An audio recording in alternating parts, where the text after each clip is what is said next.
오늘 함께 보실 하나님의 말씀은 여호수아 11장입니다. 말씀 봉독은 23절 한 절 하겠습니다.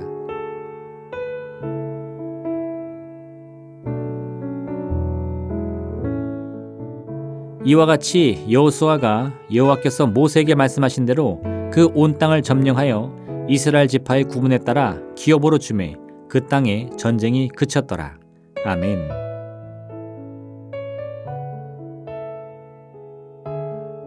아도니 세덱이 주도한 연합군과의 전쟁 이후에도 가나안 거민들과의 싸움은 계속되었습니다. 특별히 이번 11장은 그 이후에 여호수아가 물리친 가나안 족속들의 이름을 나열합니다. 물론 성경의 본문은 특별한 이야기 없이 여호수아의 승리를 담담하게 묘사하고 있지만 실제 이스라엘 민족이 수많은 가나안 족속들과 싸워 이기는 과정은 참으로 지난한 과정이었음에 틀림이 없었을 겁니다. 하지만 중요한 것은 이 모든 과정을 견디고 결국 이스라엘이 승리하여 그들이 바라던 대로 모든 지파들이 가나안 땅에 정착하여 땅을 얻었다는 사실입니다. 처음 이스라엘 민족이 가나안 땅을 경험했을 때 모세가 12명의 정탐꾼들을 보내 그 땅이 어떠한지 보고 오도록 한 사건이 있었습니다. 이때 처음으로 가나안 땅을 살펴본 정탐꾼들은 이렇게 말했습니다. 이스라엘 자손 앞에서 그 정탐한 땅을 악평하여 이르되 우리가 두루 다니며 정탐한 땅은 그 거주민들을 삼키는 땅이요 거기서 본 모든 백성은 신장이 장대한 자들이며 거기서 네피림 후손인 아낙 자손의 거인들을 보았나니 우리는 스스로 보기에도 메뚜기 같으니 그들이 보기에도 그와 같았을 것이니라. 정탐꾼들의 말을 듣고 겁에 질린 이스라엘은 모세를 원망하여 애굽으로 돌아가겠다고 아우성을 쳤습니다. 결국 이스라엘은 하나님의 약속을 신뢰하지 못한 잘못 때문에 하나님과 모세를 원망하여 그 출애굽 1세대들은 약속의 땅에 들어갈 수 없게 되었습니다. 그렇게 40년간 광야를 헤매던 이스라엘은 모세가 죽고 그 뒤를 이은 여호수아의 지도 아래 다시금 가나안 땅 입성에 재도전하게 됩니다. 하지만 지난날 그토록 견고해 보였던 여리고성은 여전히 크고 높고 강해 보였습니다. 광야 40년의 생활을 경험한 이스라엘 역시도 이전에 나약한 이스라엘은 아니었습니다. 비록 그들은 여전히 아무 가진 것이 없고 전쟁을 치를 만한 능력도 전혀 없었지만 그 마음과 생각만큼은 단단하게 단련되어 있었습니다.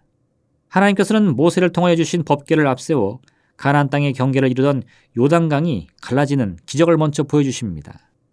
그리고 여리고의 성벽 또한 이와 같은 기적의 역사로 반드시 무너질 것을 말씀해 주십니다. 온 백성들이 오직 그 말씀만을 순종하여 하루 한 바퀴씩 7일간 여리고의 성벽을 빙글빙글 돈 후에 마지막 7번째 날 모두가 한 마음으로 큰 함성을 지르자 거짓말처럼 견고한 여리고의 성벽이 무너져 내리고 만 것입니다. 이를 시작으로 이스라엘은 가나안의 거민들을 하나둘 물리치기 시작했습니다. 그 과정에서 아간이 범죄함으로 쓰디쓴 패배를 맛보기도 했지만 한 번의 실패로 가나안 정복을 포기하지 않았습니다. 다시금 힘을 모아 하나님의 말씀에 귀를 기울이고 또한 스스로를 악으로부터 멀리하여 정결하게 함으로써 하나님의 인도하심을 끝까지 따랐습니다. 그리고 오늘 바로 그 노력의 결실로 가나안 땅에서 정착할 땅을 얻어 더 이상 치열한 전쟁을 치르는 일이 없는 평화의 시기를 맞이하게 된 것입니다. 특별히 오늘 본문은 이런 승리의 과정을 참으로 담백하게 설명하고 있습니다. 마치 여호수아가 이끄는 이스라엘의 군대가 아무런 저항도 없이 가나안의 거민들을 순식간에 정복한 것처럼 말입니다. 하지만 우리는 이미 아간이 범죄한 사건을 통해서 이스라엘 군사들이 가나안을 정복하기까지 얼마나 많은 수고와 노력을 했는지를 쉽게 예상할 수 있습니다. 이스라엘은 단지 훈련을 열심히 하고 더 좋은 무기를 갖추는 것만으로 전쟁에 승리를 얻은 것이 아닙니다. 하나님은 아간이 죄를 범했을 때 이와 같이 말씀하셨습니다. 이스라엘이 범죄하여 내가 그들에게 명령한 나의 언약을 어겼으며 또한 그들이 온전히 바친 물건을 가져가고 도둑질하며 속이고 그것을 그들의 물건들 가운데 두었느니라. 그러므로 이스라엘 자손이 그들의 원수 앞에 능히 맞서지 못하고 그 앞에서 돌아섰나니 이는 그들도 온전히 바친 것이 됨이라. 그 온전히 바친 물건을 너희 중에서 면하지 아니하면 내가 다시는 너희와 함께 있지 아니하리라. 이스라엘은 전쟁을 위한 준비도 해야 했지만 또한 하나님의 선택받은 백성으로서의 임무에도 충실해야 했습니다. 그들은 하나님의 말씀에 귀를 기울여야 했습니다. 그 말씀을 따르기 위하여 온 힘을 다해야 했습니다. 이 과정에서 하나님의 말씀을 따르지 않는 가나안의 전통과 문화와 지식들이 그들을 유혹한다고 해도 그들은 결코 세상의 풍속이 아닌 하나님의 뜻에만 순종해야 했습니다. 이처럼 스스로를 세상과 구별하고 거룩하고 정결하게 하기 위한 각고의 노력이 있을 때 이스라엘은 하나님의 기적을 체험하게 된 것입니다.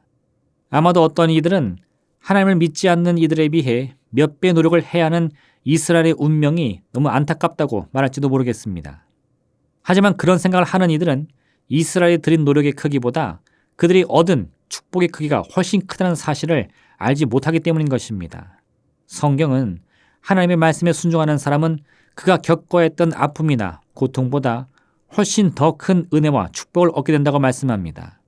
생각하건대 현재의 고난은 장차 우리에게 나타날 영광과 비교할 수 없도다. 처음 이스라엘은 이와 같은 믿음을 얻는 데 실패했습니다. 그들은 여리고와 싸우느니 다시 애굽으로 돌아가 종살을 하겠다고 말했습니다. 하지만 이번에는 그와 같은 마음의 두려움을 극복하고 자신들이 겪어야 할 고난을 담대하게 감당하기로 결단합니다. 왜냐하면 이 고난의 끝에 있는 것은 이전과는 비교할 수 없는 승리의 기쁨인 것을 믿음으로 바라보았기 때문입니다. 고난을 인내하는 믿음은 중요합니다. 그런데 이처럼 고난을 견디고 이길 수 있는 마음은 내가 겪은 이 고난이 어떤 결과를 가져올 것인지를 바라볼 수 있는 믿음의 유무에 달려 있습니다. 고난이 고난으로 끝이 난다고 생각한다면 누구도 그것을 견딜 수 없습니다. 아무리 작은 고난이라 할지라도 내가 이것을 견딘다고 한들 아무런 유익도 없다고 여겨지는데 누가 그 같은 고통을 감당하려 하겠습니까? 오직 고난의 끝에는 지금 당장은 보이지 않지만 내가 바라는 승리와 회복과 기쁨의 열매가 기다리고 있다는 믿음을 가진 사람만이 이 고통을 인내하며 견딜 수 있는 것입니다.